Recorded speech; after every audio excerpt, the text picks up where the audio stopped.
pumped. Let me see if I can Yeah. kind of rearrange this a little. Okay. Welcome to the Life with Joey Calvo podcast. I'm Joey Calvo. Before we get started, definitely, Okay. definitely help the victims of the California wildfires. They really do need our help and support with gift cards and clothing, whatever you can do. So reach out to those agencies out there that are supporting them. So today we have Jordyn Nicole, and she is a neurodivergent woman and a mother with experiences of ADHD, anxiety, depression, and OCD. So Jordyn, first of all, welcome to the podcast. Thank you. Okay, so explain to our audience, who is Jordyn Nicole? How, what led to where we're at? Yes, well, that's a really good question. That's a loaded question because I'm a lot of things, right? But I think that as I've gotten older and I've kind of learned more about what being neurodivergent is and what mental health is and what it looks like, I think I've had a passion inside of me and a vision where I want to share my experiences so that I can help people and so that people can kind of feel better and they can relate because I know a lot of us struggle with things. I mean, we all have something, right? Yeah. We all have something. So I think it unites us together. Yeah.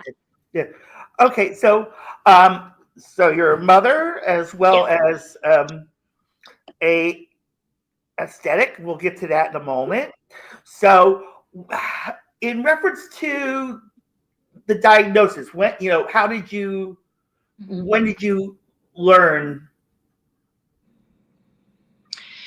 Well, that's a good question. So when I was 8 years old, my teacher had concerns because I wasn't sitting still. I was having a hard time staying focused. I was very, very hyperactive kid, more than the average kid, right? I was just kind of all over the place. I wasn't sure if my camera keeps going on. It's okay. See, I'm all over the place now, right? Yeah. And so, back then in the 90s, which is aging me, I was born in 87. ADHD wasn't as talked about. I mean, it was known about, but I don't think it was a little bit more of a taboo. And I think my mom was a little hesitant about labeling me ADHD because she didn't want me to be like put in special ed. And that was a big deal for her. Now, when you see kids with ADHD and they're getting extra help, it's almost like we know every other person we know, right? Has a learning disability, and it's so talked about now, and it's so welcomed and accepted now, and I think that's great. Whereas it really wasn't. It was kind of a lot of whispering, like, "Oh, she has ADHD," Oh my God, she's crazy, And so there's a lot of that when I was growing up, and so my mom was really sensitive about it, and so I didn't get the proper help. Yeah, and then practically in school, you were almost alienated. Like, who wants to be around her? Because. And I didn't feel special. I didn't feel like I needed to ride, the short bus, or I didn't feel like I needed to be in a special ed. In my mind, being naive and young, when you think of special ed, you think of the kid drooling in the chair, right? You don't think that special ed can mean so many different things. And it doesn't make you stupid. And I thought that I grew up thinking that I was stupid, and that's really affected my self-esteem. Yeah. Well, before we start this podcast, I actually told Jordyn, I said, I'm meeting another version of me. Because in reference to when she was born, she was only 2 when I graduated high school. So that's growing up in the 70s and 80s. Like I said, when you were 2, I'm graduating high school. So that gives my age, and I mentioned it on the last podcast. So, but in school I'm going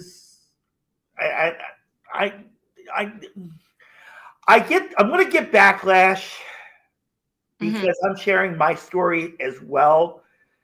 And I got it all last night.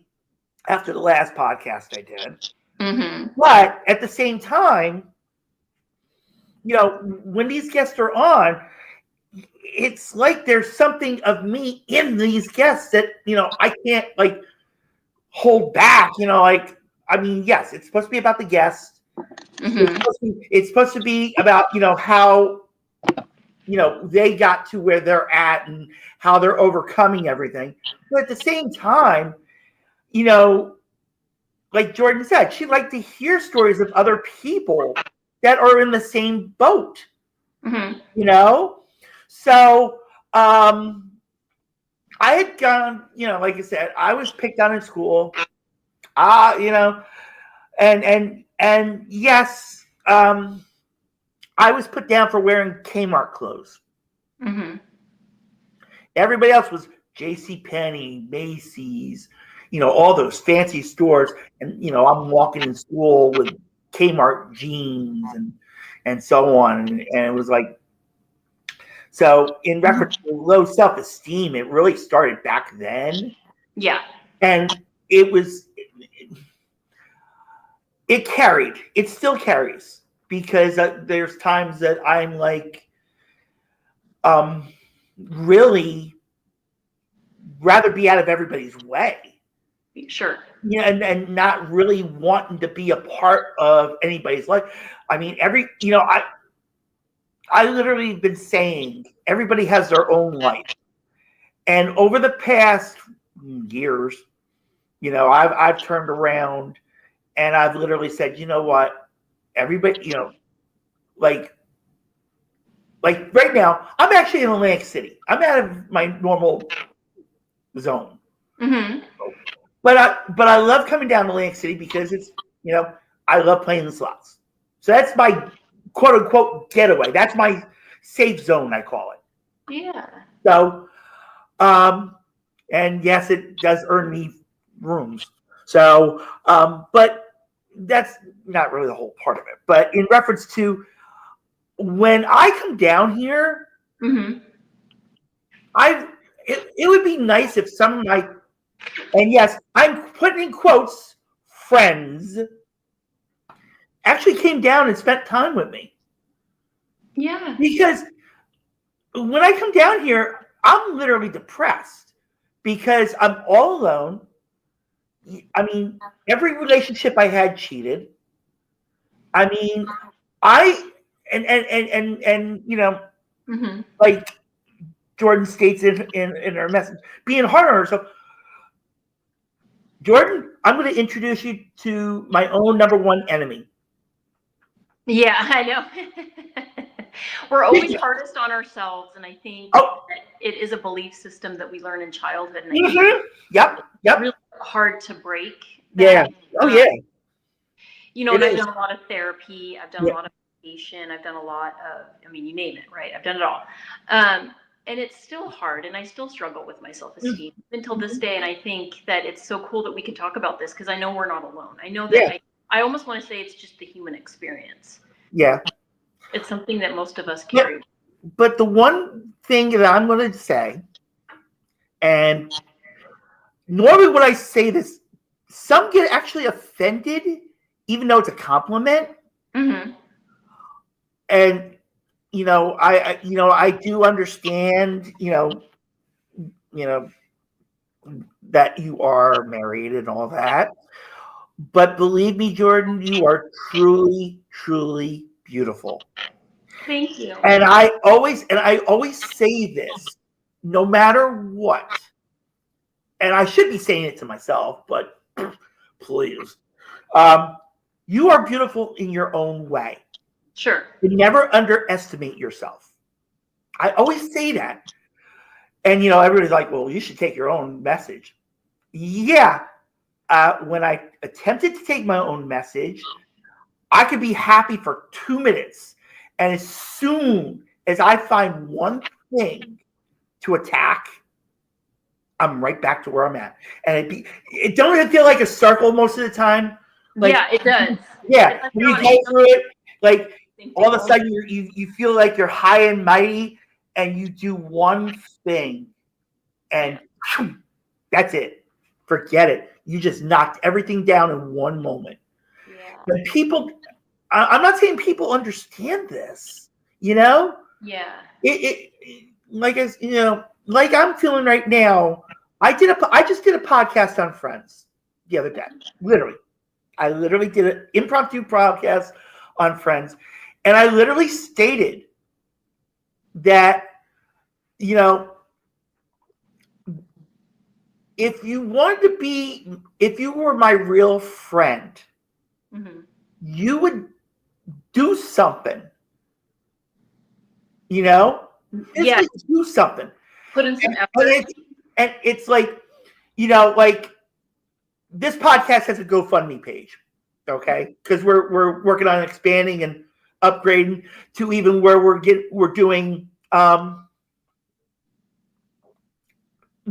like I would like to have a goal here in Atlantic City. Matter of fact, not too far from where I'm at.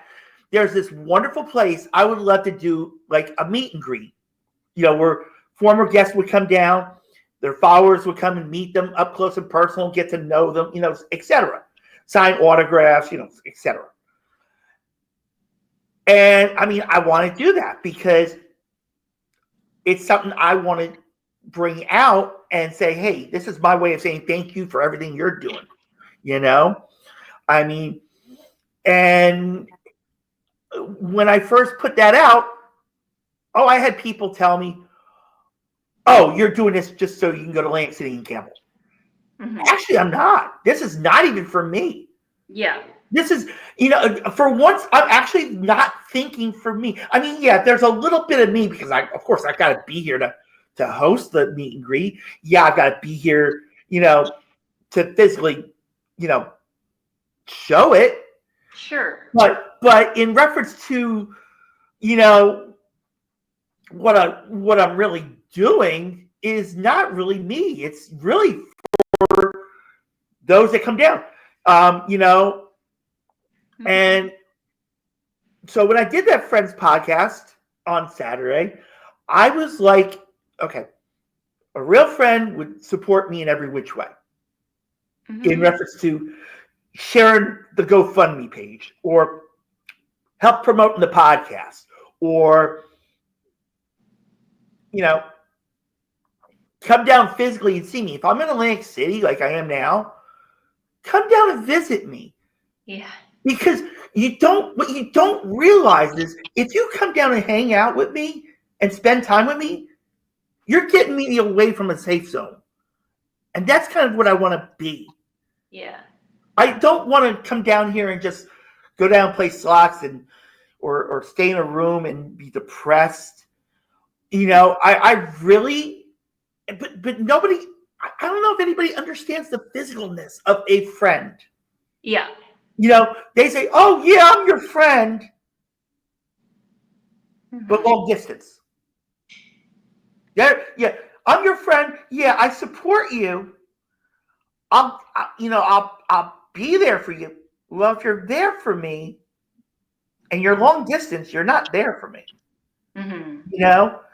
I mean, yeah, if you're supporting the podcast, yeah, spread the podcast out. That's all I can ask for.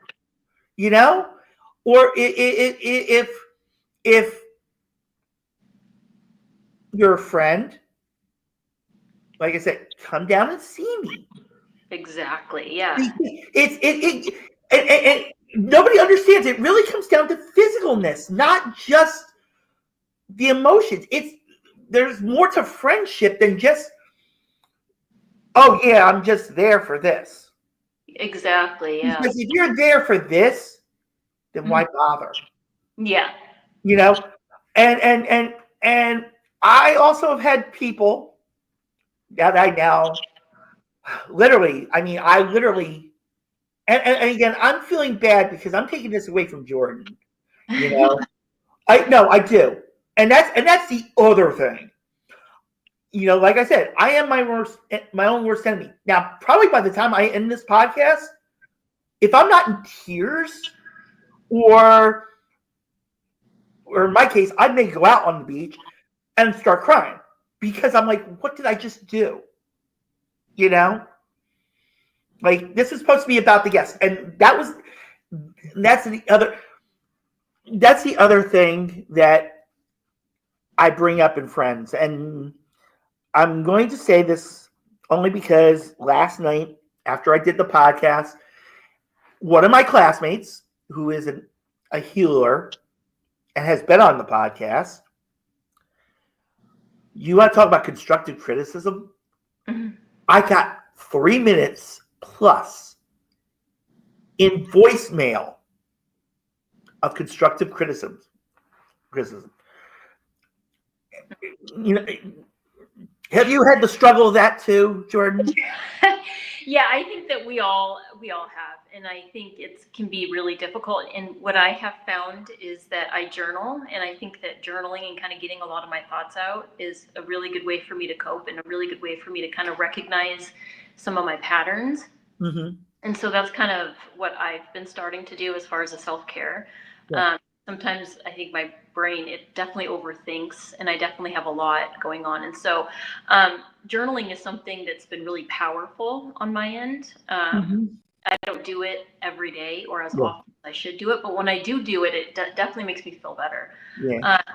But I've always carried constructive criticism. I mean, ever since I was younger and I couldn't sit still, and people would call me, weird and crazy and hyperactive. And I think those are things that definitely kind of stick with me, even as an adult. And I kind of go through life thinking, God, am I crazy? Am I weird? Like, do I need to be in a mental institution? Like, there's all these really, really dark thoughts that kind of come into my head. And I think it's a shame that bullying isn't something, especially back in the 90s and the 70s, it wasn't as talked about. I think it happened a lot more. Yeah. I think it still happens, but I think people are kind of more aware of the repercussions of bullying now. If you bully someone, it could be a lawsuit anymore. And so you really want to be mindful of that. And I think that's a good thing. I think it's good that we talk about bullying and how it really affects us long term. Yeah. I've never been a bully, but I know I always was the one that was bullied. So. Yeah. Oh yeah. Yep. Same here. It's like there was not one day I didn't come home from school crying. Yeah. Or if there was, it wasn't crying. It was more of the depression taking effect. And like I said, I wasn't officially diagnosed with anxiety and depression until 2009 because I made a mistake in my life. And what happened was my now ex-wife had cheated on me. Matter of fact, the whole time we were married, she actually was cheating on me. Because what she would do is her and her friend would take the car and come down to like Wildwood and spend the night down there. And I'm like, okay, you're having a friend's night out, girls' night out, fine. Well, one time, and matter of fact, what was even surprising was her now former friend's mom was actually down here as well as I was. Well, I had taken the bus, so I was at the bus station. So I get a phone call from her former friend. She turns around and she's telling me, one, she's got somebody else driving the car, driving down the Garden State Parkway, doing 105 miles an hour, got 5 tickets. Wow. And the bus station, folks, from where I'm at, is literally 2 blocks away. Okay. So and back then, if anybody heard me, they probably would have heard me out in the ocean. Because I was like, what? I was literally like screaming. Like, I was really off the deep end. I'm like, what? So I'm like, okay. I'm so sorry. Yeah. That's a painful feeling. Yeah. So this was going on. So comes back. Car comes back. Guy's in the car.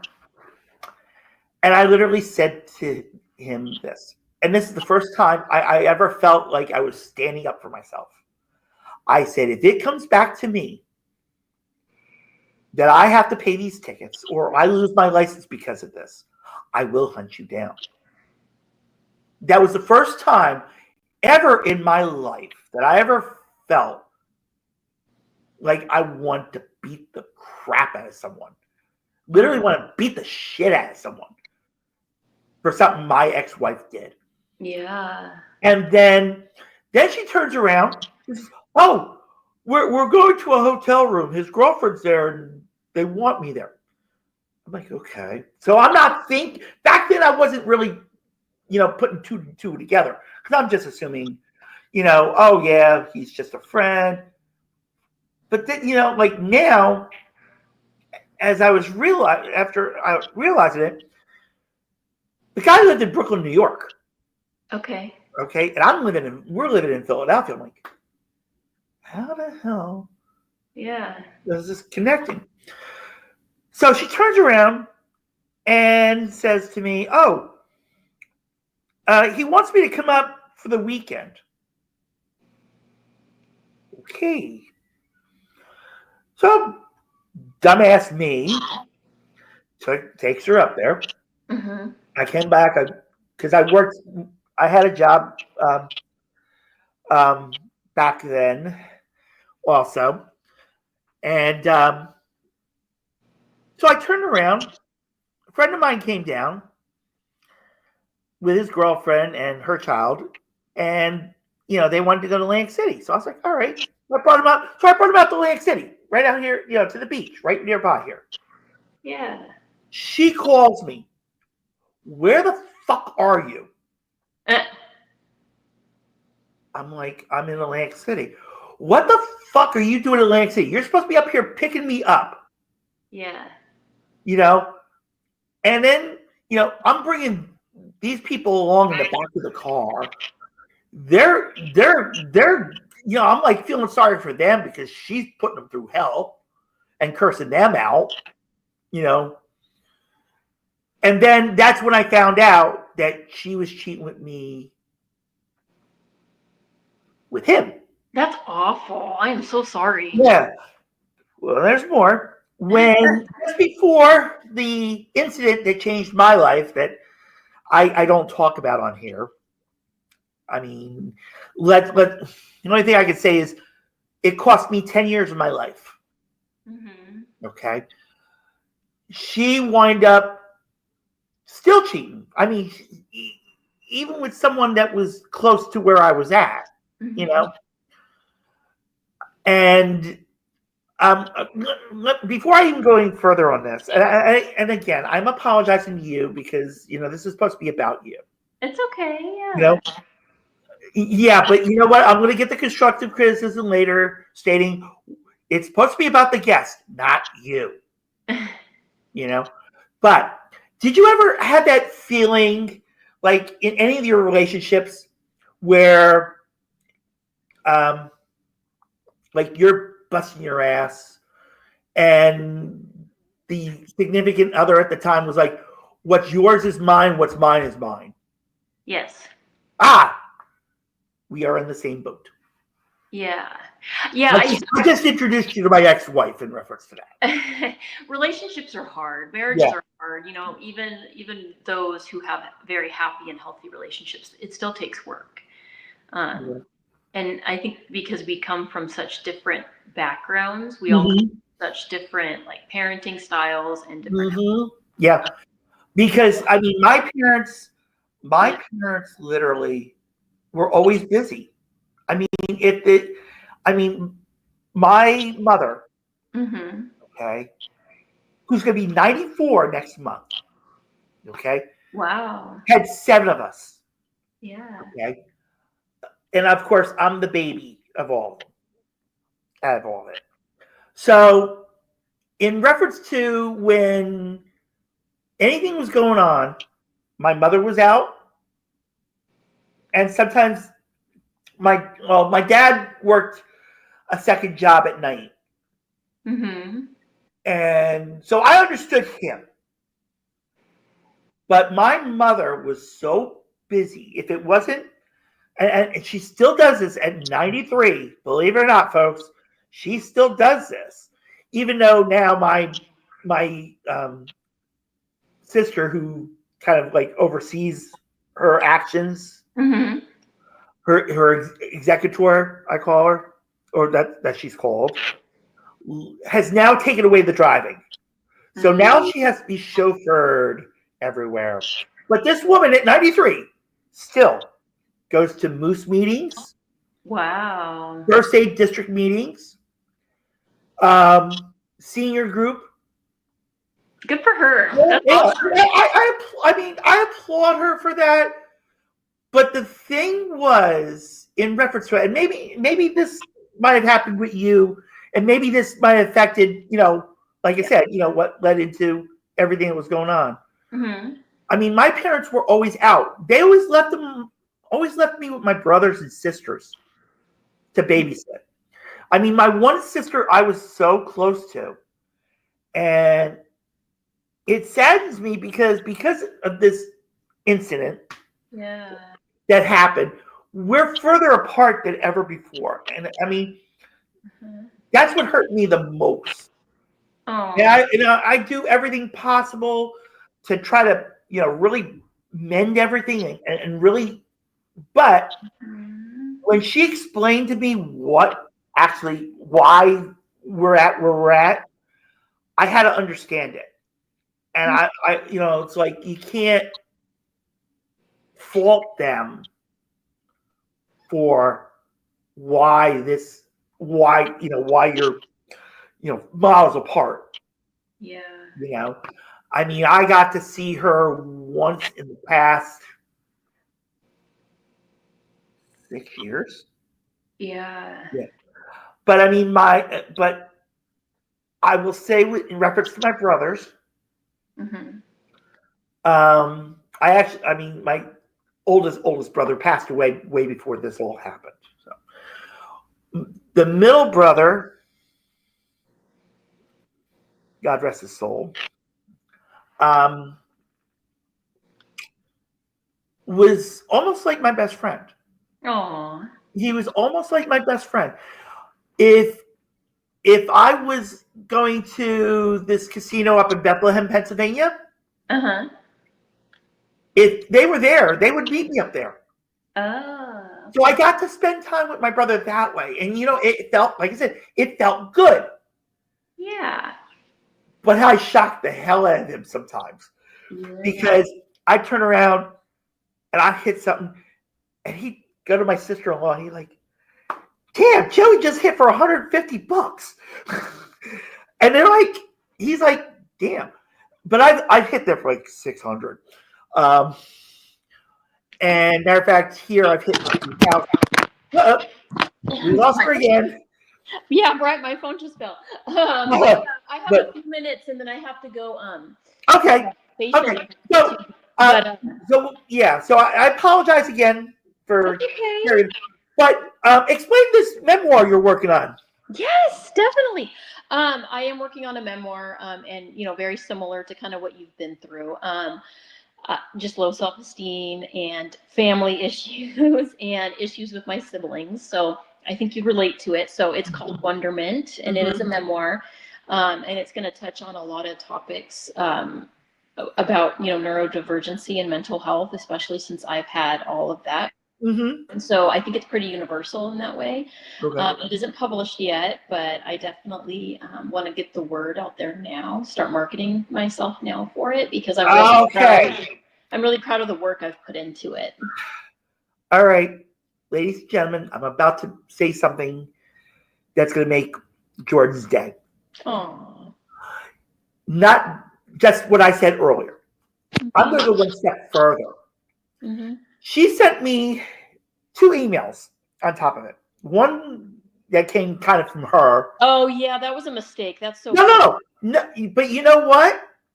Okay, good. I'm glad you liked it. Well, it's not just that. You were actually thinking that I would,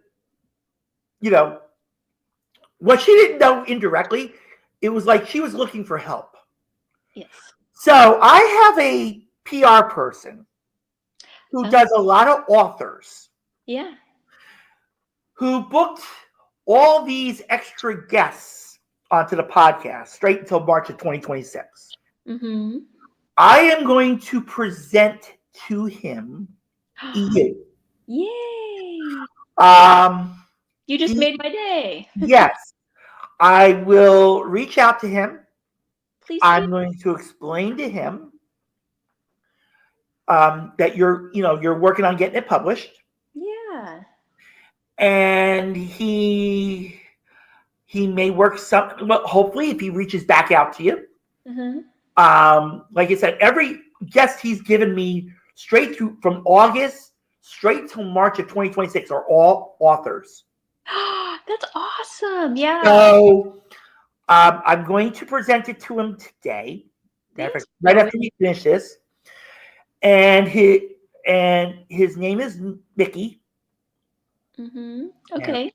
And give me a moment.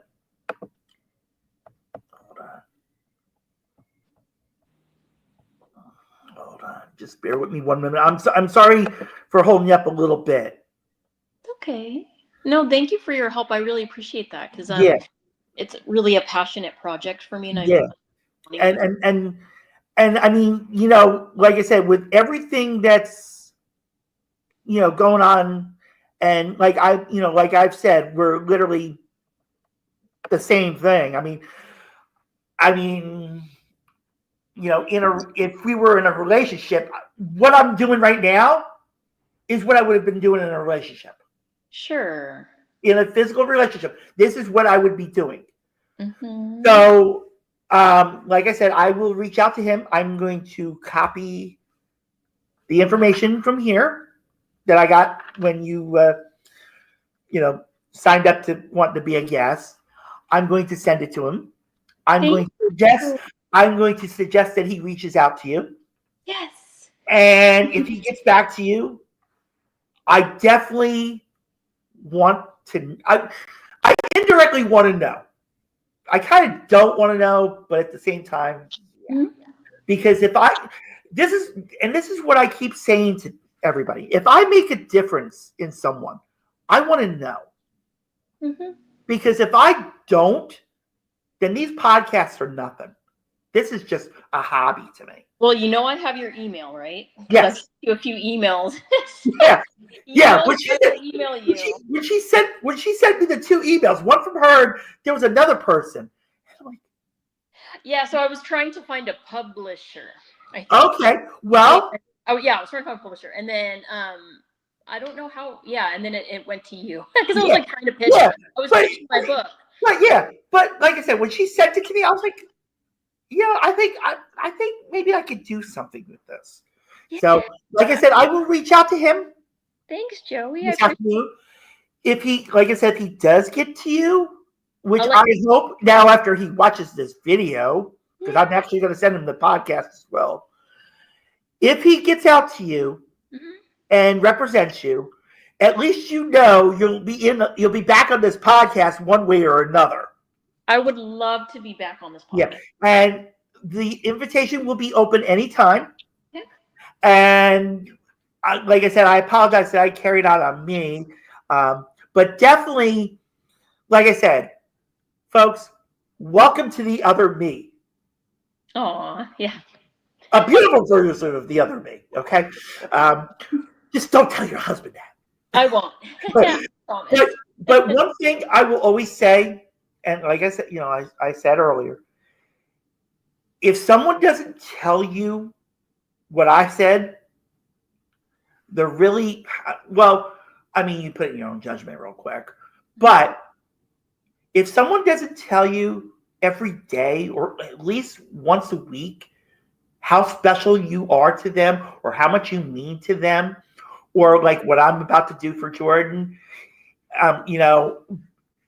in reference to support. Mm-hmm. I mean, if that's not there, that's not a friendship. Exactly. It's not a friendship. It's not a relationship. As much as, you want the person, as much as you love the person deep down, there's nothing really there if they don't because I look at everything as a two-way street. Mm-hmm. I do.